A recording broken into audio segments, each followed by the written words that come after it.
So today is today is the last day that I will be eating 100% wild food. Wow, I can't believe the time has actually gone. It just dawned on me that it's not the 21st that we stop eating wild food, it's the 20th. Because tomorrow we're doing the final tests for the Zoe project, and wow, honestly, where has the time gone? It's just been, wow. I can't believe it. I really can't believe it. So I'm just making one of my last meals today. I'll go and try and do a few things today, but it's been very, very, very rainy, so I don't know how much I'll be able to film. It's quite wet weather at the moment. But that's also a good thing because it keeps some of the pollution out of the air, and I can actually somewhat be around without my gas mask and my goggles. So I might be able to try and film something. There's a few places I want to check, and if I get the time to, I will go and do that.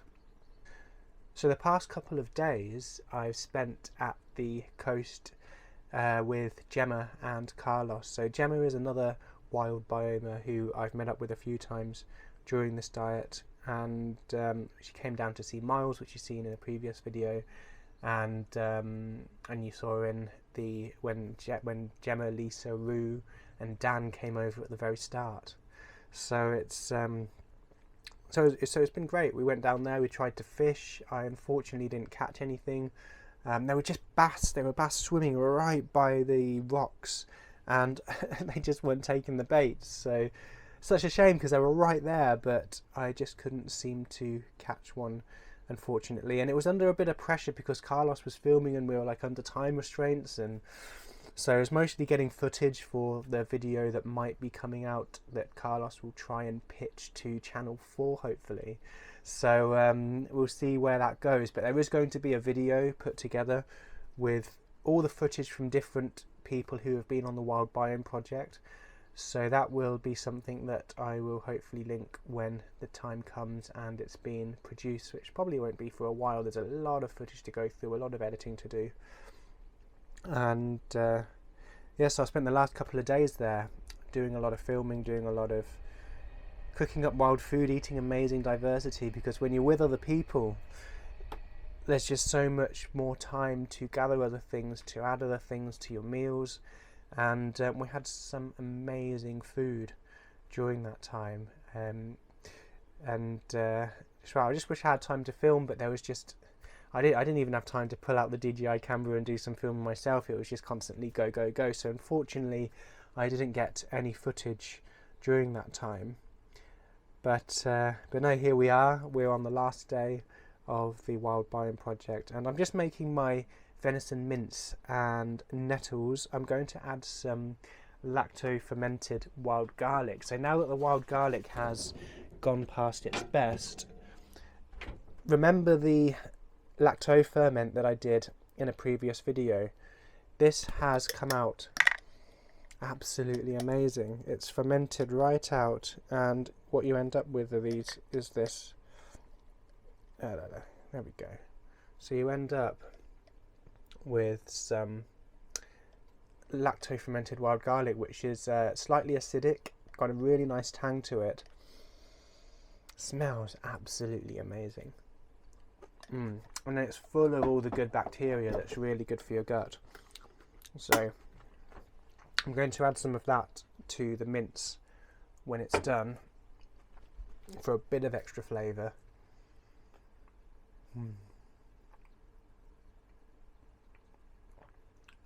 Wow, I really can't believe it. And I hope you've enjoyed following the journey, this whole journey coming through the Wild Biome project. It's been a lot smoother than I thought it would be. I've had an amazing time. I feel great. I lost so much weight, and I feel really balanced and grounded, and I'm definitely going to try and keep up a lot of this after the project finishes. So I think you can guess what these are. They are green figs. Now in the UK, figs often don't go to ripen because we don't have the right season for it, but they do grow like this. And I just had a thought, because when I was at the Kentish coast with Gemma and Carlos, we found a fig tree with lots and lots and lots of green figs, and I thought, okay, I'm going to take one and give it a nibble. And to my surprise, they taste just like courgettes. So we sliced them up thinly and fried them on a pan, and they came out just like frying up eggplant. So that's what I'm going to do. I'm going to slice a few of these up, and we're going to add them to our meal.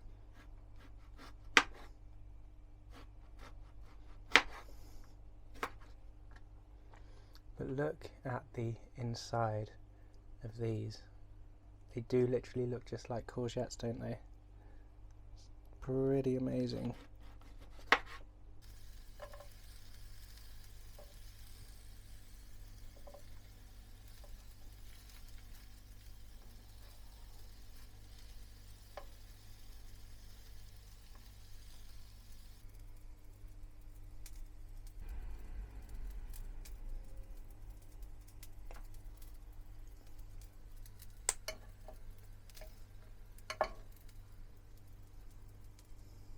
Unfortunately, I find myself on this busy bridge, because something that I really want, which is not far from where I live,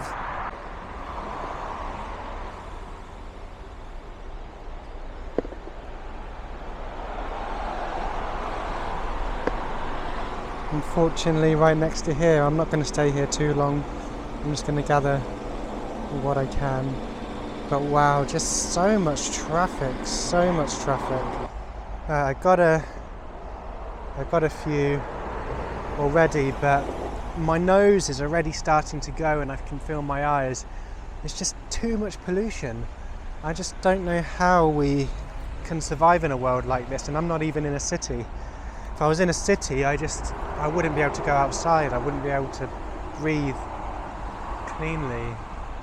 You really feel it when you've been away by the coast. I mean, I'm sure you've all experienced it when you've been out in the countryside, if you live in a busy environment, and then you suddenly come back to a polluted place, and the air just feels so different.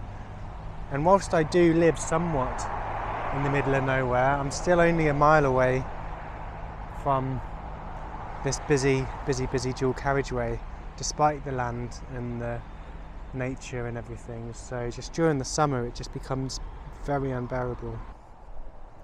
I just came for a little drive around the other side of the area, and I knew there was one here, a little cherry tree just behind me, so I'm going to see if there's anything ripe on there, and I'm sure there was some cherry just a bit further up. So I'm really craving this fruit right now. Ever since I tried cherries whilst I was travelling, it's just like, this is the time of year, it's the fruit year. And just being on a wild diet and following these cycles, it just really makes you think differently and act differently when it comes to trying to obtain your daily meals.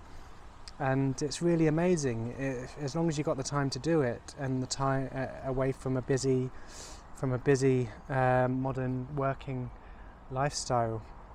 Like, this is just where it's at, just going out here, wandering through the hedgerows and trying to find them. We're right next to the train line. We'll wait for that to pass. You just can't escape modern civilization unless you go right to the edges of the continent, unfortunately. So, right to the edges of the UK. So unfortunately, I do have to put up with trains and cars and things whenever I come out of the nature reserve, which is a shame, but what can we do? So I'm going to go and pick some more of these cherries and see if there's any more, and hopefully that'll give me a nice little meal for a nice little snack for today on the last day of the Wild Biome project. We're ending the day on amazing, delicious fruit. So as I was picking off the cherry tree, I found some really nice ripe cherries, but wow.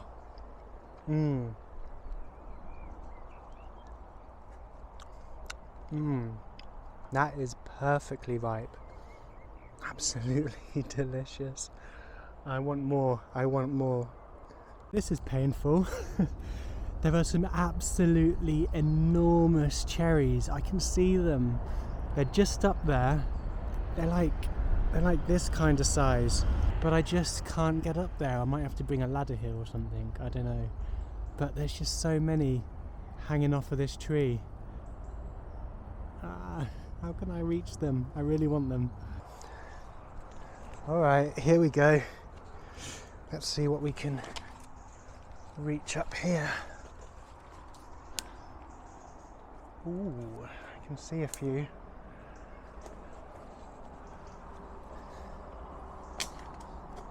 I can see a few, I just can't get a footing.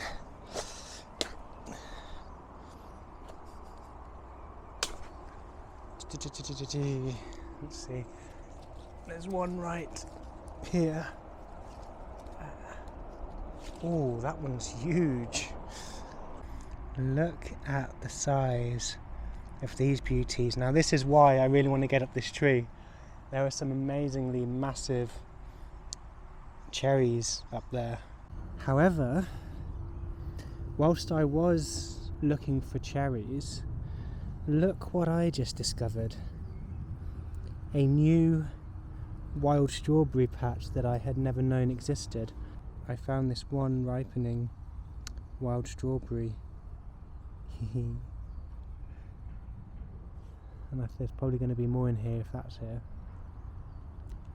But wow. A wild strawberry patch that I didn't know existed here. And that's right on there. That's backed right up onto where my nature reserve is, so I can just nip out and come and explore this part.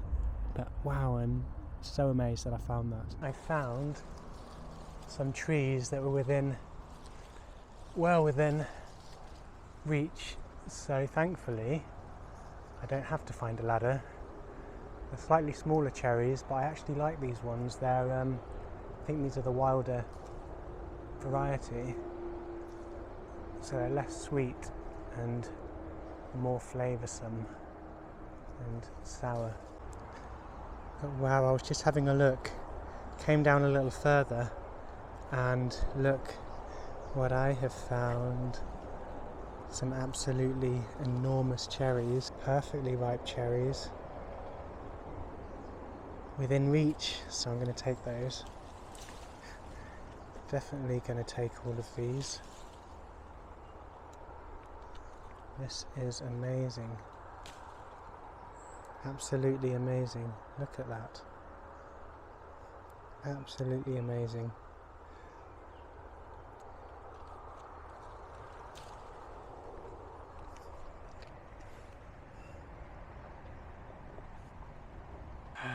Well, here it goes. I suppose these are the absolutely deliciously disgusting muffins that we have to eat. The first thing I have to touch after being on the Wild Biome project for 3 months is those. I'm not looking forward to it. We have to do these muffins here as part of a study, because what this will do is compare our results to other people who have done the same thing. So it's kind of like a control, and unfortunately that's what we have to do for getting some of our test results, like our blood sugar and our blood fat. So this is going to be a massive dose of sugar, something that I won't be used to. I've gotten really used to eating very little sugar during this whole time. And I put them in the oven just to try and improve their flavour. It says microwave, but I didn't want to stick them in there this time. I just put them in the oven. So here we go. I'm very reluctant because this marks the end of the wild food diet.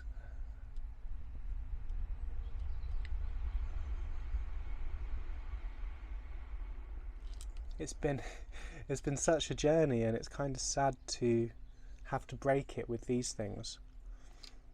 I'd rather just keep going, to be honest, and not touch these. They taste like expanding foam, where the texture is like expanding foam, but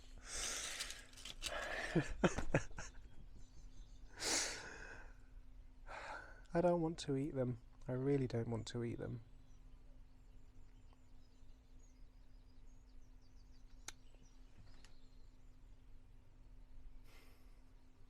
I just want to go and grab some pemmican or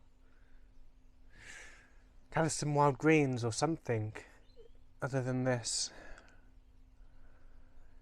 But I suppose, for the nature of science and all that, here we go. This is difficult. This is harder than I thought it would be. This is much, much, much harder than I thought it would be. Can I just not? Okay.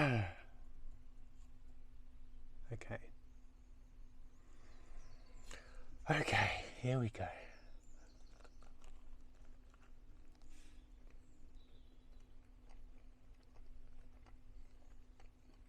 This is not tasty.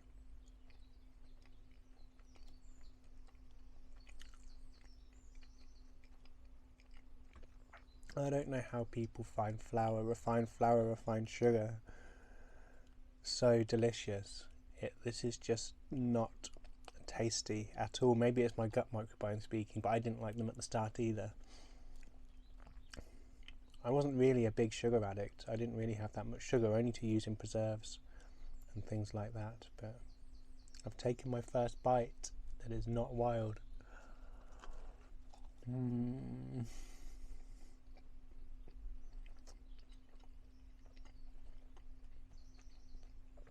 I am struggling so hard to eat this.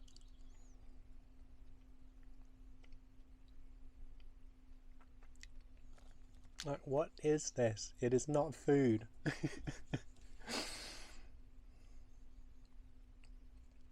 Like, the worst thing I was thinking of going back to after this was incorporating some raw milk, which I might even pick up today, just because it was nice to have on the side, aside from pemmican. Like, I quite fancy having a nettle smoothie. I used to use that with the raw milk. I'd just make a nettle smoothie, add a little bit of honey, not too much, and that was absolutely delicious. And whilst the raw milk wasn't wild, it was very healthy from a good source of that I know nearby, so it will help in terms of going back to a normal sort of routine, being able to do other things, but I'll still maintain wild food. I still plan to go out and look for wild food. I want my chicken of the woods. I see everyone starting to find them now. I really want them, but makes me want to cry. I'm not going to cry, but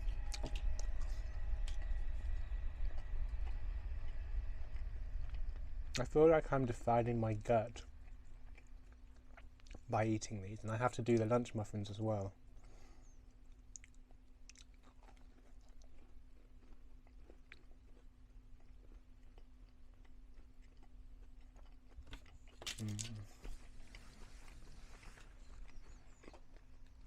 This is going to take a while, but while I muster up the courage to finish these, I just want to go over some interesting information.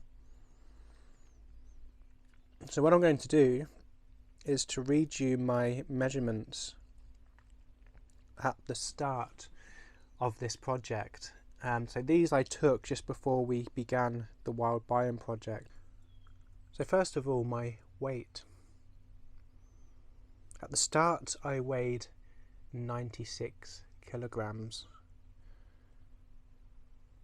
My hip ratio was 40 inches and my waist was 39 inches circumference, and my blood pressure was 121/79, pulse 58. Now, when I go to today and have a look at my measurements, My weight is 78 kilograms. That's 18 kilos. I have lost nearly 3 stone in the last 3 months on this diet. My waist is now 32.5 inches and my hip is 36.5. Wow.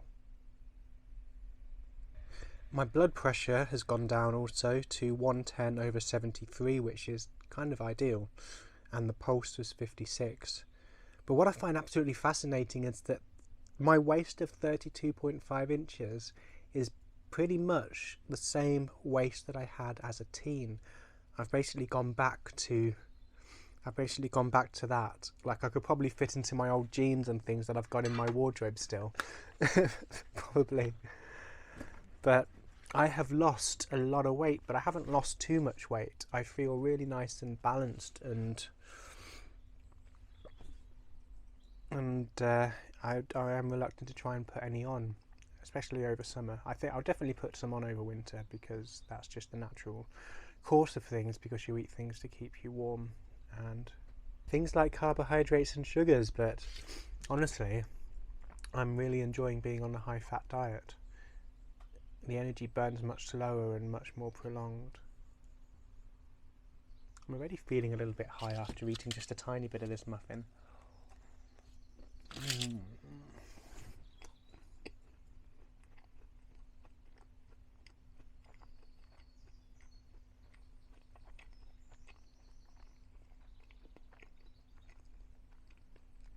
I have to get it down though.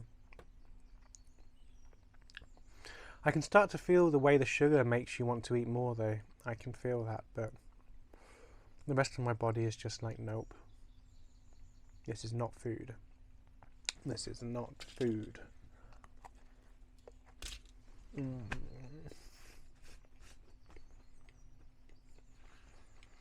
But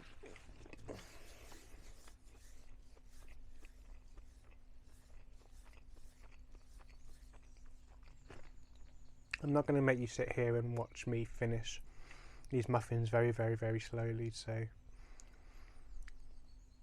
can't believe it marks the end of the diet. It doesn't have to be the end, and it probably won't, but this marks the end of the study itself, which has been quite a feat, quite an experience. We were in a wild biome meeting yesterday with everyone who had taken part, and it was fascinating to see the different experiences. Some had struggled more than others, some were thriving, some were having a bit more trouble. And I think that just comes down to how we prepared, how we thought we were going to live on this diet, and the lack of community, the lack of help. Because some people were very, very, very active. They needed a high carb diet because they were so active, they lost too much weight. They're already on the borderline of too thin, and so that was a bit of a problem.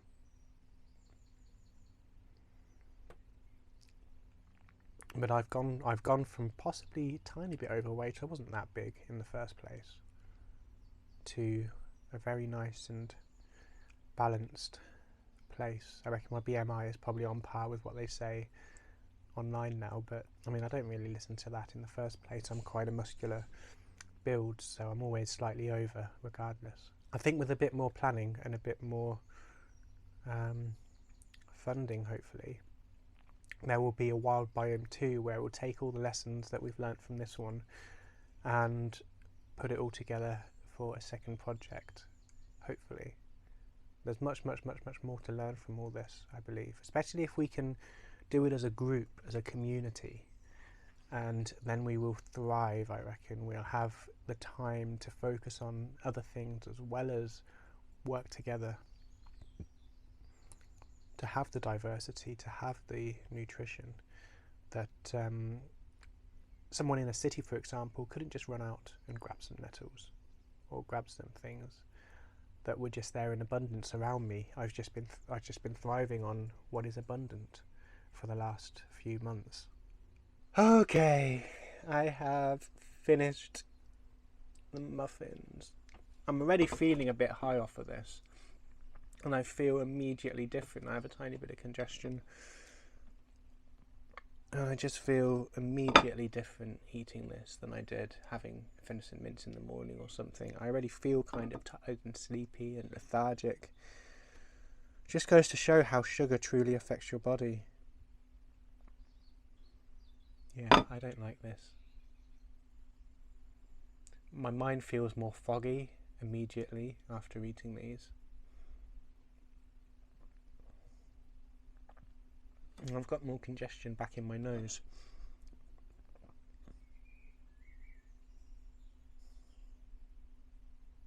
So yeah, definitely. And I have to do this again for lunch. But no, I am feeling sudden changes already just by having these muffins. So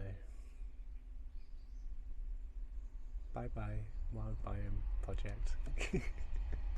So muffins are over. We have to do the next thing now.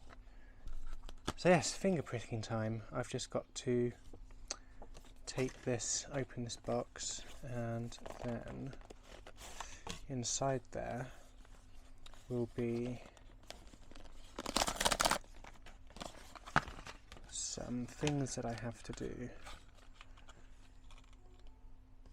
I've got to fill up this to quite a large amount. It takes a lot of drips of blood. So I suppose, without further ado, let's get this out the way. So the last time I did this, I had to prick my finger quite a few times just to get enough blood in here. So we'll just have to see if I have adapted and maybe my blood's running a bit thinner. I mean, I did eat a lot of cherries yesterday, and I just found out that they have salicylic acid or some kind of compound in there that's similar to aspirin, so hopefully that may have helped, and I will actually have some extra blood drops to give today. But you got to take this little thing out of here, and then you just go in the side of the finger. I'm just going to do two. Oh, I think once it's done, it's done. That's a shame. So there we go. And then we just have to gently massage it.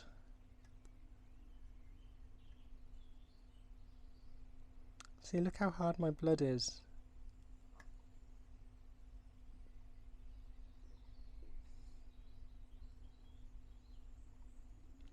It just doesn't want to flow.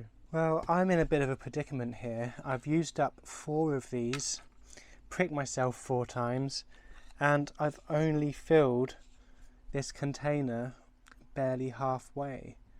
This is really, really difficult. My blood will only give me 1 or 2 drops per prick, so I have absolutely no idea how I'm going to fill these up. My body just doesn't want to bleed. So this is going to be the hardest part of my process right now. When at the start I could probably push out about 3 or 4 drops at most, and now I can barely even get 1 or 2. My fingers just don't want to give any blood at all. Finally, after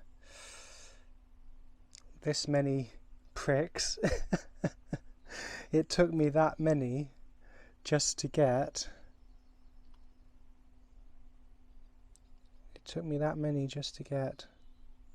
that filled,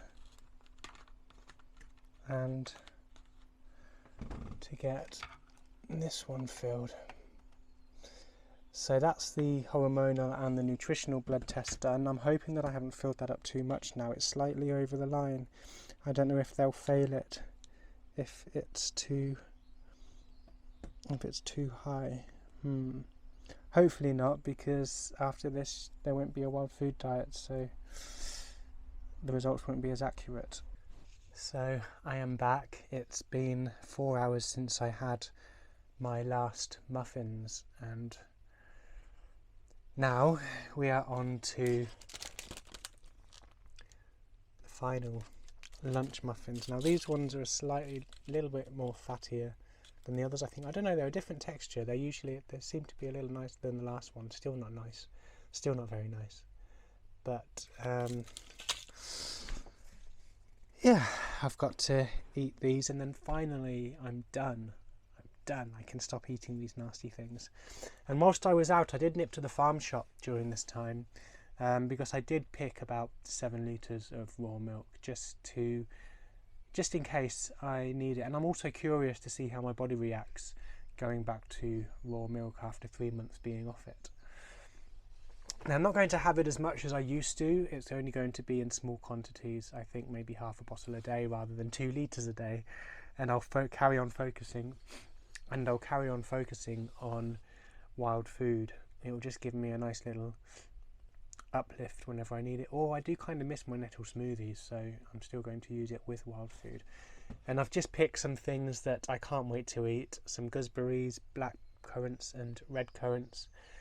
And I have to have these muffins first, and then after 2 hours I do my blood fat test, and then I'm free. I can eat whatever I want. So I'm kind of really looking forward to that, because I want some good food in me. I haven't eaten properly all day apart from muffins. So here we go. This is the last ones, and then I can end this lovely food experience.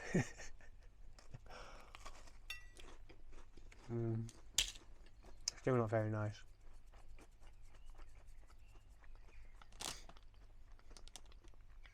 It's finally time for the last test. It takes quite a while to do all of these. You have to wait for 4 hours after eating your breakfast muffins. Then you have to wait 2 hours after eating your lunch muffins.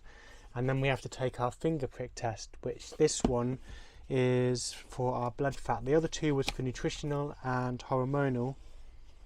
Okay, let's do this.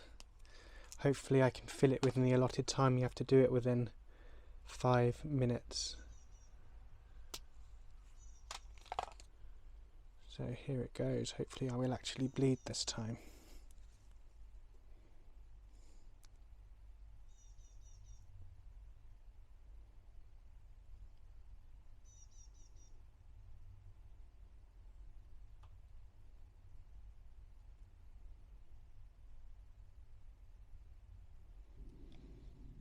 I think it's working this time. That was a bit easier.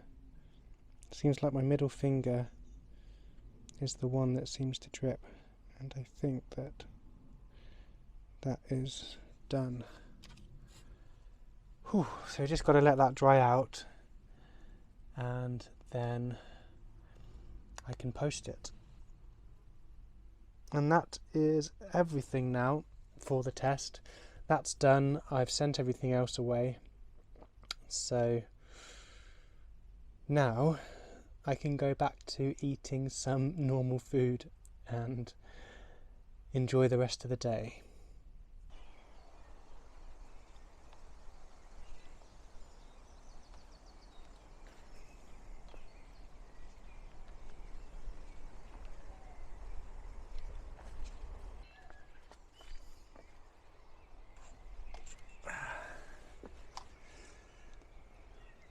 So here we are at the end of the project. 3 months of only eating wild food as part of a hunter-gatherer lifestyle to see how it affects our gut microbiome and overall health. What a journey it's been.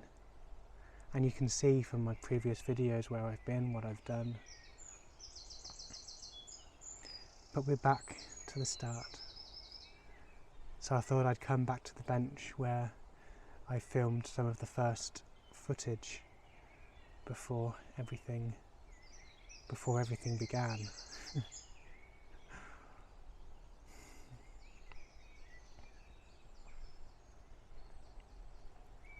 So I thought I would answer a few questions that I wrote myself, which could provide some insight into some final conclusion and notes for the end of the diet. So first of all, is living off wild food possible in the modern world? And the answer is a resounding yes. Yes, it is. And myself and the 25 other foragers who have been living on this diet have proved it. Some of them had full-time jobs and they continued to survive on only wild food during this whole project, which has been rather remarkable and amazing to watch the journey of everyone else who's been taking part. It does, however, take a little bit of organisation and planning and changing your routines, and part of that is mostly a mindset, I think. Instead of feeling like we just need to run to the supermarket, instead we'd run to the local park, to the local nature reserve, to somewhere where we can gather some wild food for our meals. But also what really shined through on this diet was that in order to thrive, in order to experience the full diversity of what nature is offering at any time of the year, is the community. Back then we would have had a community. Some would have been foraging, some would have been hunting, some would have been managing the fire, keeping the fire going, or doing all these jobs that would mean that everything comes together. Everyone would expel a certain amount of energy instead of trying to do it all themselves and try and survive themselves. And whilst it is possible, it just takes far too much time to achieve and think about the real diversity of and nourishment that you could get from wild food. So I think community is very important, and that's something that we've kind of lost in the modern world. We live in solitude in houses. Sure, we have our families, but a lot of the time we live in solitude in houses. We don't have the kind of infrastructure around us to promote a healthy, beneficial community. Everyone's just trying to get by and survive. And I think society could really do with a change, an uplift, to kind of promote this. If everyone's healthy and got everything that they need, then the world will be a much, much better place, and it is entirely achievable. We just have to get away from the existing systems that we're currently kind of trapped in. How has the Wild Biome project changed my outlook? How has the Wild Biome project changed my outlook? Well, in a lot of ways, I suppose, I expect.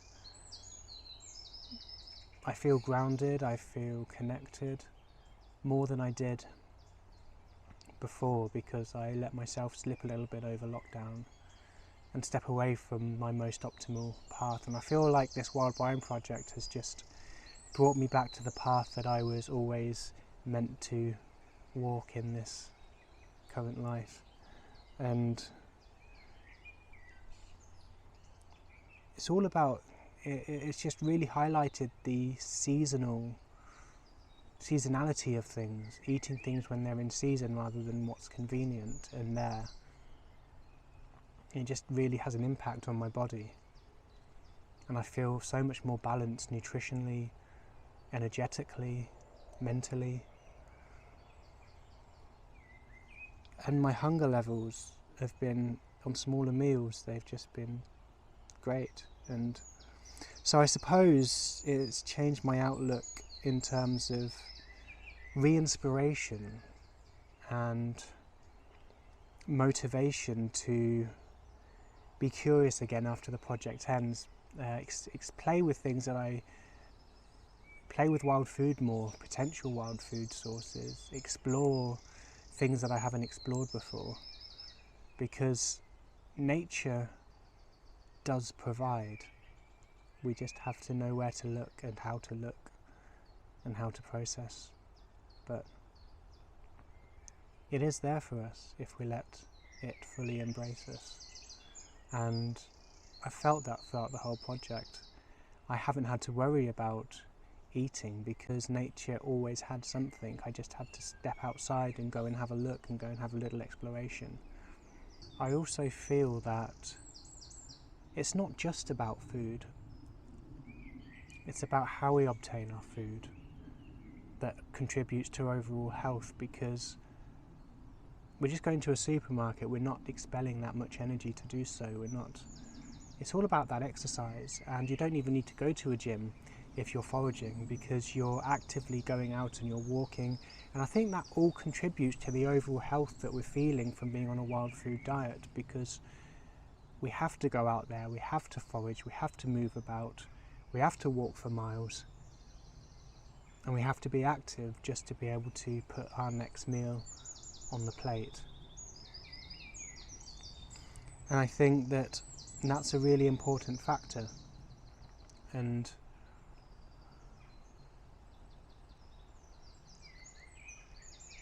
it's something that's missing in the cycles between our current food systems. And it's like this convenience food I just see it as almost like lazy food now. I feel lazy if I decide to go back to something like raw milk, which, I mean, I may have to in order to, if I get busy sometimes, I won't be able to focus entirely on wild food. And I mean, I'm sure I can make some preparations, make some snacks, so as long as I'm able to collect more pendulous sedge, if there's another mast year at some point soon, like as long as I get my calorie sources, then sure, I could just continue living completely on wild food, and I will try and endeavour to do so. But yes, I just feel like anything that we go to the shops and buy now is just kind of like a lazy food, because you're not experience the whole cycle of processing, feed, like gathering, harvesting, the feedback, like it all connects us to what we've been eating, because we've been out there, we've been gathering it, we've been experiencing it, we know where it came from, we just, there's so much more to the process of food than I think we realise in the modern world, and we've kind of detached from it in this busy, polluted, non-stop environment. After experiencing 3 months on wild food, what do I hope this project will achieve for anyone watching the journey? Honestly, I hope it will inspire you. If you haven't been eating wild food and have thought about it, or hadn't thought about it until you've started watching these videos or the progress from the other foragers, I hope that this will inspire you to just go out there, and even if it's just a nettle, a dandelion, wild garlic, all the easy things that are so abundant and harvestable, and things that we already know. So I say start with the things that you already know how to identify. Even just starting there will open up a doorway into a whole new journey. And I encourage everyone to kind of get involved with foraging, because by experiencing how wild food affects our bodies and affects our minds and our health, I think that's a big factor in making people care about the nature loss that we're experiencing on a dramatic level, all the industrialisation of fields and pasture, and we're just losing so much wild spaces. And I think that if we realise that we're not detached from it, as conservationists kind of see, like it's about look but don't touch, it detaches us from our real roots, and we're a part of it. There's no escaping that. We are a part of nature, and I feel like if we can reconnect with that through our stomachs, it will invoke a passion from everyone who experiences this. And I feel like that's the crux of it, really, is just it will inspire, it will motivate us to kind of maybe rewild our gardens, encourage places to rewild that, I don't know, like a charity garden anywhere. And I think that if we can kind of promote that, as long as we promote the spaces for nature to thrive, it will feed us, it will grow, it will become abundant, and it will feed us. And what will I take away from the Wild Biome project? That's just, there's too much to mention, too much to talk about. It's more of like a feeling, and it's put me back on a path that I feel like I want to be on. I'm going to continue playing with wild food on a much deeper level, a much meaningful level, and yeah, honestly it's been a wake-up call. It's woke me back up to some things that I used to do in the past, and I feel re-inspired, and I don't think that light is going to be extinguished after the project ends. I'm going to continue. Sure, I might go back to some familiar foods like the raw milk, or I might experience Asian food every so often, but I am still even cautious about going back to rice, because how our gut microbiome works when it changes, and it's just our gut microbiome, I actually feel different. I feel different in my gut after 3 months of being on wild food, and I think that's a big factor in our overall well-being. So I am a little bit reluctant to indulge in certain foods that I did enjoy, but maybe once in a while as a treat it's not going to hurt. But I really want to continue wild food in a macro way. I don't want to diminish the experiences and the lessons that I've learnt during this project. So we will see where the journey takes us, and even if it's not 100% wild food after this, there's definitely going to be much more involvement and curiosity and experimentation. But I think that's answered everything for now. If you have any questions that you'd like to ask me about the wild food diet, please feel free to post them in the comments below, and if enough questions accumulate, I will do a video answering some of these questions. But for now, I am going to leave you to your own thoughts and ponderings, and yeah, thank you so much for following me and everyone who took part in this journey over the 3 months and supporting us and encouraging us. Thank you, and I hope that everything that we have achieved has given you the inspiration to get a bit closer to nature, experience nature, and forage for some amazing and nutritional wild food.